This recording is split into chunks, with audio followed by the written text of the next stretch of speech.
सवाल इंडिया का देख रहे हैं आप। नमस्कार, मैं ताबिश हुसैन, आपका स्वागत है इस खास बुलेटिन में। यहां पर सबसे पहले खबर आपको पंजाब से हम दिखाएंगे। पंजाब के जालंधर से दहलाने वाली घटना जो है वो सामने आई है। एक ही परिवार के 5 लोगों ने यहां पर आत्महत्या की है। रिश्तेदारों के मुताबिक कर्ज से तंग आकर इन 5 ने अपनी जान दे दी। पुलिस ने शवों को पोस्टमार्टम के लिए भेज दिया है और मरने वालों में 3 साल की बच्ची भी शामिल है। तो बहुत दुखद ये खबर जालंधर से, जहां पर ये एक ही परिवार के लोग थे जिन्होंने अपनी जान दे दी, आत्महत्या कर ली। और ये बताया जा रहा है कि कर्ज की वजह से ये परेशान थे, तंग हालात थे, जिसकी वजह से जो वजह हो सकती है इस आत्महत्या की, जिसमें 5 लोग थे जिन्होंने अपनी जान यहाँ पर दी है और एक बच्ची भी इसमें शामिल है।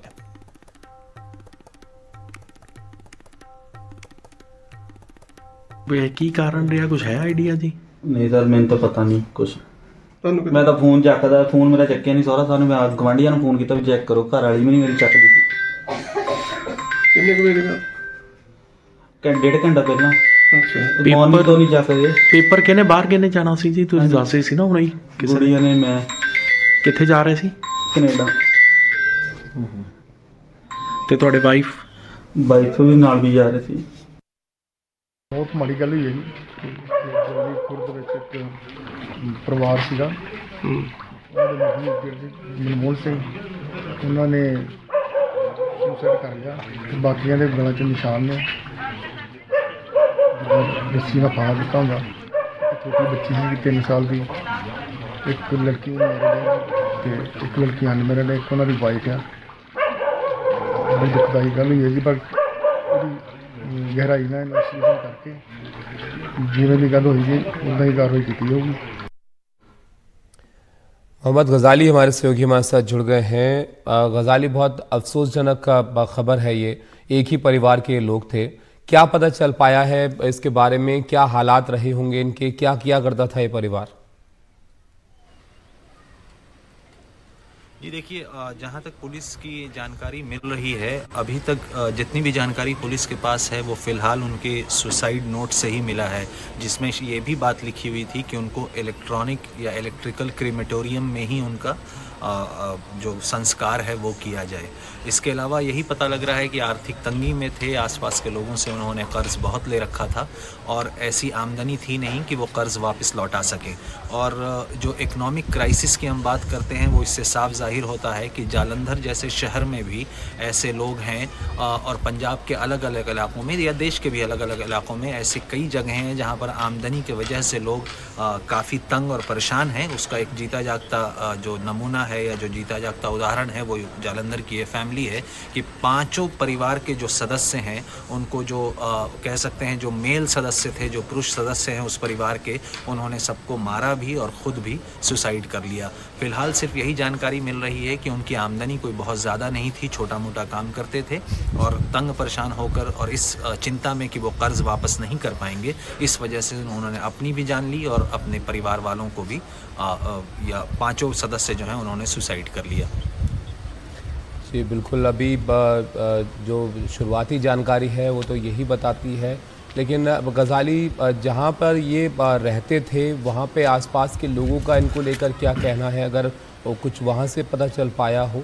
और ये कैसे पता चल पाया कि ये जो लोग हैं इन्होंने अपनी जान दे दी है यहाँ पर?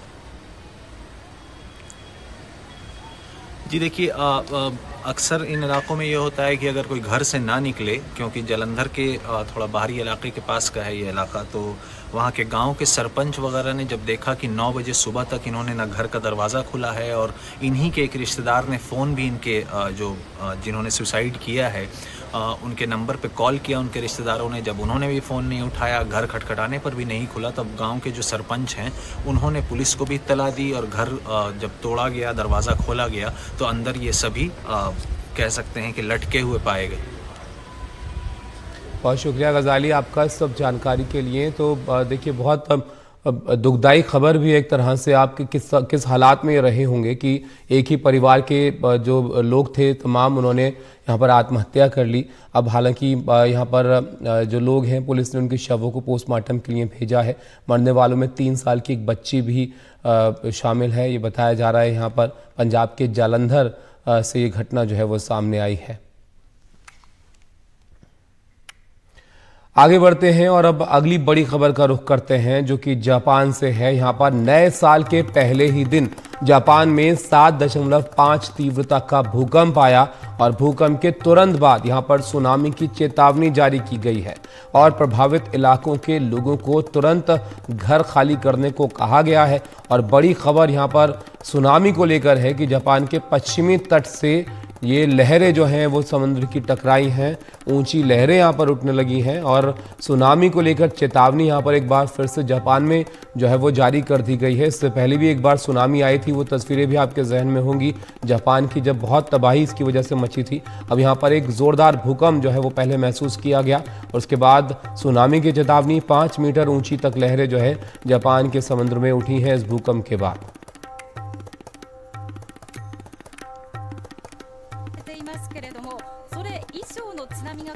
जापान से नुपुर तिवारी बता रही हैं वहां के हालात के बारे में, किस तरह का ये भूकंप था और इसके बाद कैसी स्थिति वहां पर रही। 7.6 मैग्नीट्यूड अर्थक्वेक जापान को हिट किया, वेस्टर्न कोस्ट ऑफ जापान, जहाँ पे इशिकावा प्रीफेक्चर है, जहाँ पे तोयामा, निगाता सारे प्रीफेक्चर है। स्पेशली इशिकावा प्रीफेक्चर को बहुत ही बैडली इसको वही एपिसेंटर है और वहाँ पे ही इसको बहुत ज्यादा इफेक्ट किया। जैसे आप सबको पता है कि जापान अर्थक्वेक के लिए हमेशा रेडी है, डिजास्टर मैनेजमेंट टीम हमेशा रेडी रहते हैं। फिर भी 1 जनवरी ये होना सबके लिए एक मेंटली एक शौक है, क्योंकि 1 जनवरी जैसे दुनिया 1 जनवरी मनाते हैं, 31st नाइट मनाते हैं, ऐसे जापान नहीं मनाते हैं। जापान ट्रेडिशनली मनाते हैं। जापान के जो बाहर टोक्यो में या योकोहामा में, ओसाका में जहाँ पे भी काम करते हैं वो इस ओसोगात्सु बोला जाता है इसको। ओसोगात्सु मतलब न्यू ईयर। इस न्यू ईयर पे वो घर जाते हैं और पूरे फैमिली के साथ, पूरे दादा दादी, नाना नानी, अपने पेरेंट्स के साथ तो वो ये टाइम बिताते हैं। घर में बहुत सारे खाना बनते हैं। ट्रेडिशनली ये 31st को बनाते हैं और ये 3 दिन खाते हैं। अभी टाइम चेंज हो गया, लोग बाहर भी खाने जाते हैं, लेकिन वो ट्रेडिशन है। बाहर बहुत कम लोग निकलते हैं। आप मेरे पीछे देख सकते हैं बहुत कम लोग हैं, बहुत कम लोग जा रहे हैं बाहर। और इसी वक्त 1 जनवरी को वो होना, ये अर्थक्वेक 7.6 अर्थक्वेक होना इन लोगों के लिए एक सैड न्यूज है। बैड नहीं बोलूंगी मैं, सैड न्यूज है, क्योंकि कल रात से श्राइन या टेम्पल जाना शुरू हो गया है सबको। ये लोग ट्रेडिशनली माथा टेक के अपने न्यू ईयर को स्टार्ट करते हैं। पूरे साल अच्छे जाए ऐसे ये लोग स्टार्ट करते हैं। तो कल मैं भी गई थी और हमने 31st का जो 1 जनवरी था 12 o'clock एक श्राइन में बिताया। ऐसे सभी करते हैं यहाँ पे और 3 तारीख तक चलते हैं। 4 तारीख को ये लोग वापस जाते हैं और 4 तारीख या 5 तारीख से फिर से ये लोग काम में ज्वाइन करते हैं। तो इसे 1 जनवरी ऐसे होना पूरे बहुत अनफॉर्चुनेट, बहुत सैड और बहुत ही शॉकिंग है। और उस एरियाज में वार्निंग, सुनामी वार्निंग दे दिया गया है। लोकल गवर्नमेंट बहुत ही अलर्ट है, बहुत ही अच्छी तरह से काम कर रहे हैं। स्पेशली जो लोग एजेड पॉपुलेशन है, उन लोगों को एक अच्छी जगह पे इवैक्यूएशन ठीक से हो जाए, वो लोग मेंटली सेफ रहे, specially they can feel safe, वो बहुत जरूरी है। और बुलेट ट्रेन को सस्पेंड कर दिया गया है। लोकल ट्रेन जो है उनको भी सस्पेंड कर दिया गया है। तो पूरे जापान में एक भय का चित्र है, लेकिन फिर भी जापान बहुत ही पॉजिटिव माइंडेड है, बहुत ही पॉजिटिविटी को लेके चलते हैं। मायामुखी जिसको बोला जाता है कि नहीं हम लोग इससे भी लड़ लेंगे। सो वो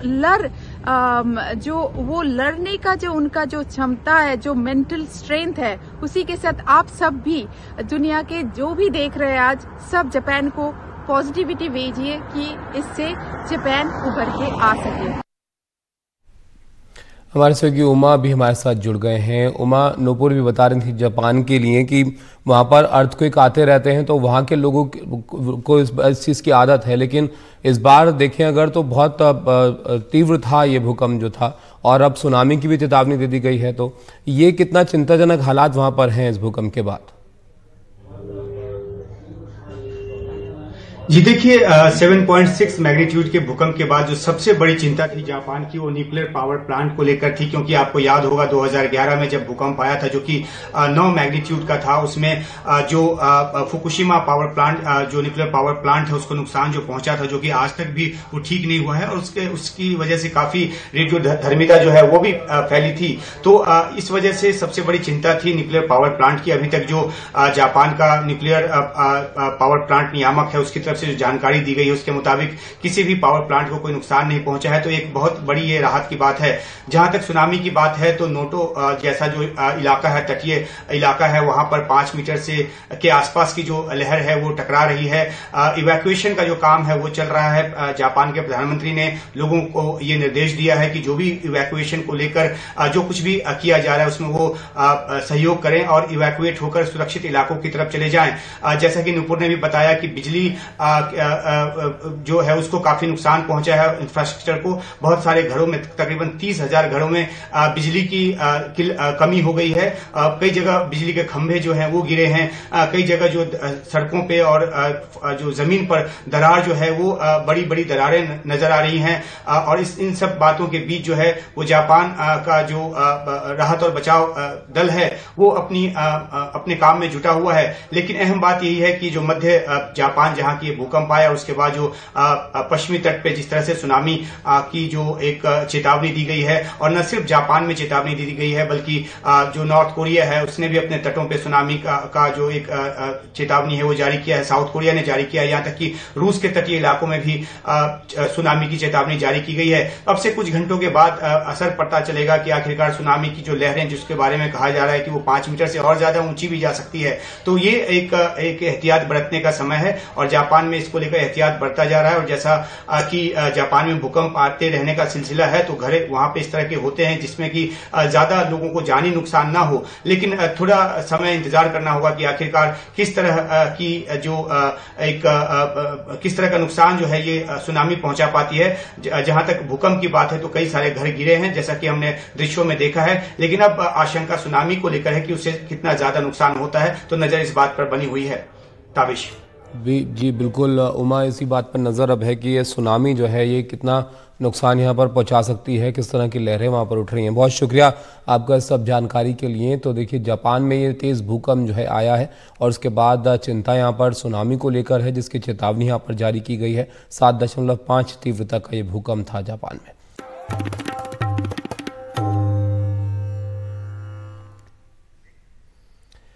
नए साल के पहले दिन आज भारतीय अंतरिक्ष एजेंसी इसरो ने बड़ी कामयाबी हासिल की है। इसरो के खास मिशन उपग्रह एक्सप्रोसैट की सफल लॉन्चिंग हुई है। एक्सप्रोसैट यानी एक्सरे पोलरीमीटर सैटेलाइट और 469 किलोग्राम का ये उपग्रह जो है वो अंतरिक्ष में भारत की ऑब्जर्वेटरी होगा, जिससे ब्लैक होल्स, पल्सर और न्यूट्रॉन स्टार्स का अध्ययन यहाँ पर किया जाएगा। इस मिशन के तहत ये जानने की कोशिश होगी कि तारों का अंत कैसे होता है और अपने अंत के बावजूद वो कैसे चमकते रहते हैं।